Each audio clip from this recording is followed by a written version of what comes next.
रामचन्द्राय जनकराजय Manoharrai मामकाभीष्टदाय महितमङ्गलम् रामचन्द्राय जनकराजय Manoharrai मामकाभीष्टदाय महितमङ्गलम्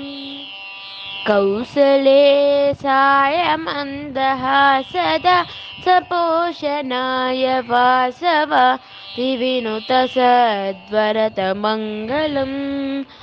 कौसलेशाय मन्दहासदा सपोषणाय वासवादिविनुतसद्वरतमङ्गलम् चारुकुङ्कुमोपेतचन्दनादिचर्चिताय हारकटकशोभिताय भूरिमङ्गलम्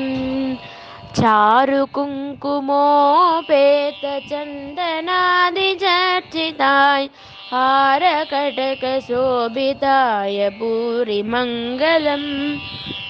ललितरत्नकुण्डलाय तुलसीवनमालिकाय जलजसदृशदेहाय चारुमङ्गलम् ललितरत्नकुण्डलाय तुलसीवनमालिकाय जलजसदृशदेहाय चारुमङ्गलम् देवकीपुत्राय देवदेवोत्तमाय चारुजातगुरुवराय भव्यमङ्गलम् देवकीपुत्राय देवदेवोत्तमाय चारुजातगुरुवराय भव्यमङ्गलम् पुण्डरीकाक्षाय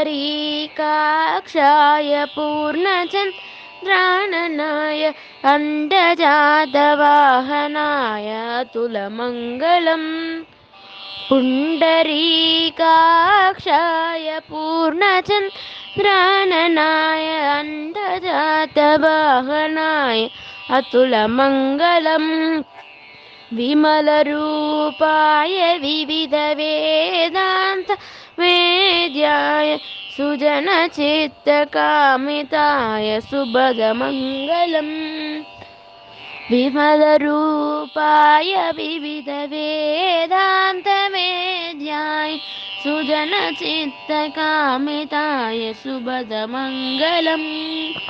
रामदासाय Mridul हृदयकमलवासाय Swami भद्रगिरिवराय सर्वमङ्गलम् रामदासाय Mridul हृदयकमलवासाय Swami भद्रगिरिवराय सर्वमङ्गलम् रामचन्द्राय जनकराजय Manoharrai मामकाभीष्टदाय महितमङ्गलम् रामचन्द्राय जनकराजय Manoharrai मामकाभीष्टदाय महितमङ्गलम्।